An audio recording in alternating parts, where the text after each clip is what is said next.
பிரியமானவர்களே, இயேசு கிறிஸ்துவின் இணையற்ற நாமத்தில் உங்களை வாழ்த்துகிறேன். இந்த மன்னா டுடே என்ற டெய்லி பாட்காஸ்டை கேட்கிற உங்கள் ஒவ்வொருவரையும் கர்த்தர் ஆசீர்வதிப்பாராக.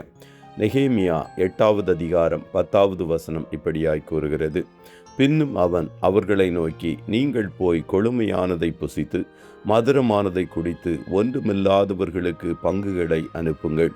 இந்த நாள் நம்முடைய ஆண்டவருக்கு பரிசுத்தமான நாள். விசாரப்பட வேண்டாம், கர்த்தருக்குள் மகிழ்ச்சியாய் இருப்பதே உங்களுடைய பலன் என்றான் என்பதாக. கர்த்தருக்குள் மகிழ்ச்சியாயிருங்கள். ரிஜாய்ஸ் இன் த லார்ட் என்ற தலைப்பின் கீழ் இன்றைய மன்னாவை தியானிக்கப் போகிறோம்.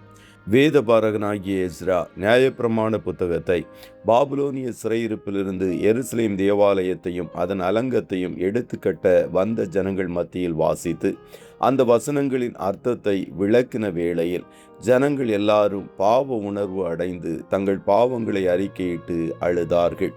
அந்த வேளையில் எஸ்ரா அவர்களை நோக்கி, நீங்கள் துக்கிக்கவும் அளவும் வேண்டாம் என்று கூறி, கர்த்தருக்குள் மகிழ்ச்சியாயிருங்கள், அதுவே உங்கள் பலன் என்று உற்சாகப்படுத்தினார்.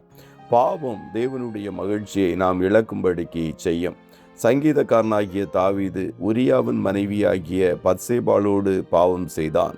பின்பு அவள் புருஷனை போர்க்களத்தில் முன்னிறுத்தி கொலை செய்தான். அதன் பின்பு பத்சேபாளை தன் மனைவியாக்கி கொண்டான்.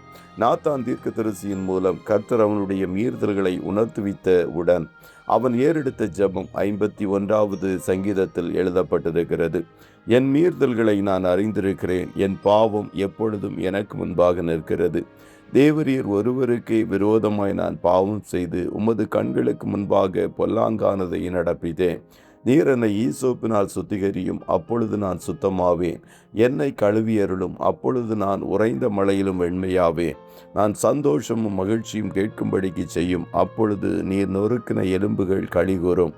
உமது இரட்சண்யத்தின் சந்தோஷத்தை திரும்பவும் எனக்கு தந்து உற்சாகமான ஆவியனை தாங்கும்படி செய்யும் என்று மனதுருகி வேண்டுதல் செய்தான். பாவங்கள் அவனுடைய சந்தோஷத்தையும் மகிழ்ச்சியையும் இழந்து விடும்படி செய்தது. கர்த்தருடைய பிள்ளைகளே, நம்முடைய பாவங்கள் கர்த்தரை விட்டு நம்மை பிரித்துவிடும். நம்முடைய அக்கிரமங்கள் நமக்கும் தேவனுக்கும் நடுவாக பிரிவினையை உண்டாக்கிவிடும். நாம் பாவங்களே அவர் நமக்கு செவி கொடாதபடிக்கு அவருடைய முகத்தை நமக்கு மறைக்கிறது. அதுவே கர்த்தருக்குள் நாம் மகிழ்ச்சியாய் இருக்க கூடாமலும் செய்யும் என்பதை நாம் அறிந்து கொள்ள வேண்டும். கர்த்தருடைய ஆவியானவர் நம்முடைய பாவங்களையும் மீறுதல்களையும் உணர்த்துவிக்கும் போது பாவ உணர்வு அடைந்து பாவங்களை அறிக்கையிட்டு அவற்றை விட்டுவிடுகிறவர்களாய் காணப்பட வேண்டும். அப்பொழுது கர்த்தருடைய மகிழ்ச்சி நம்மை நிரப்பும். நாமும் அவருக்குள் மகிழ்ச்சியாக காணப்பட முடியும். யுத்தங்களும் பஞ்சங்களும் விலைவாசி உயர்வுகளும் கொள்ளை நோய்களும் உலக ஜனங்களுடைய மகிழ்ச்சியை இழக்கும்படிக்கு செய்கிறது. ஆபகுக் தீர்க்கதரிசியைப் போல எதுவரைக்கும் உம்மை நோக்கி கூப்பிடுவேன், நீர் கேளாமல் இருப்பீர் என்று கர்த்தரை நோக்கி கேள்வி கேட்கிறவர்களாய் கூட சில வேளைகளில் நாமும் காணப்படுகிறோம். ஆனால் ஆபகுக் தீர்க்கதரிசிக்கு துக்கத்திற்கும் துயரத்திற்கும் காரணம் என்ன என்பதை கர்த்தர் வெளிப்படுத்தின வேளையில், நீர் வெளிப்படுத்தினதை நான் கேட்டேன், எனக்கு பயமுண்டாயிற்று.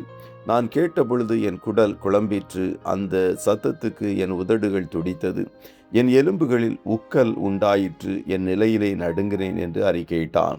இஸ்ரவேல் ஜனங்களுடைய மீறுதல்கள் தான் துக்கத்திற்கும் துயரத்திற்கும் காரணம் என்பதை அறிந்த பின்பு, அத்திமரம் துளிர் விடாமல் போனாலும், திராட்சை செடிகளில் பழம் உண்டாகாமல் போனாலும், ஒலிவ மரத்தின் பலன் அற்று போனாலும், வயல்கள் தானியத்தை விளைவியாமல் போனாலும், கிடையில் ஆட்டு மந்தைகள் முதலற்று போனாலும், தொழுவத்திலே மாடு இல்லாமல் போனாலும், நான் கர்த்தருக்குள் மகிழ்ச்சியாயிருப்பேன், என் இரட்சிப்பின் தேவனுக்குள் களி கூறுவேன் என்று விசுவாச அறிக்கையிட்டான். கர்த்தர் காரணம் இல்லாமல் ஒன்றையும் செய்வதில்லை. ஆகையால் நம்முடைய வஸ்திரங்களை அல்ல, இருதயங்களை கிழித்து ஆண்டவரண்டை திரும்புவோம். கர்த்தரை வேதனைப்படுத்துகிற வழிகள் நம்மில் உண்டோ என்று நம்மை உய்த்து ஆராய்ந்து அறிந்து மனம் திரும்பும் போது கர்த்தருடைய மகிழ்ச்சி நம்மை நிரப்பும். அப்பொழுது நாம் பலனடைந்து கடினமான நாட்களையும் எளிதாய் கடந்து செல்ல முடியும். கர்த்ததாமே உங்கள் ஒவ்வொரு வரையும் ஆசீர்வதிப்பாராக. ஜெபம் செய்வோமா? நல்ல தகப்பனே, உம்மை நன்றியோடு துதிக்கிறோம். இந்த மன்னா டுடே டெய்லி பாட்காஸ்டை கேட்கிற உம்முடைய பிள்ளைகள் ஒவ்வொரு வரையும் கர்த்ததாமே ஆசீர்வதிப்பீராக. அப்பா, உம்முடைய பிள்ளைகள் ஒவ்வொரு வரையும் உம்முடைய மகிழ்ச்சியினாலும் சந்தோஷத்தினாலும் நிரப்புவீராக. மனமகிழ்ச்சி முகமலர்ச்சியை தரும், மனோதுக்கத்தினால் ஆவி முறிந்து போகும் என்று வேதம் கூறுகிறதே. ஆகையால் ஒவ்வொரு இருதயங்களையும் பரிசுத்த ஆவியினால் உண்டாகும் சந்தோஷத்தினால் கர்த்தர் நிரப்புவீராக. பாடுகள், கஷ்டங்கள், சோர்வுகள் நடுவில் காணப்படுகிற உம்முடைய பிள்ளைகளை உற்சாகப்படுத்துவீராக. உம்மில் மகிழ்ந்திருப்பதே எங்களுடைய பலன் என்பதை உணர்ந்து உமக்குள் எப்பொழுதும் சந்தோஷமாய் இருக்க உதவி செய்யும். இன்றைய தினம் உம்முடைய பிள்ளைகள் கையிடுகிற வேலைகளை ஆசீர்வதியும், போக்கிலும் வரத்திலும் உடனிரும், காரிய சித்தியை கட்டளையிடும். ஆட்டுக்குட்டியானவருடைய இரத்தத்தின் பாதுகாப்பிற்குள்ளாய் ஒவ்வொருவரையும் கொடுத்து இயேசுவின் நாமத்தில் வாழ்த்தி ஜெபிக்கிறோம் நல்ல பிதாவே. ஆமே ஆமே.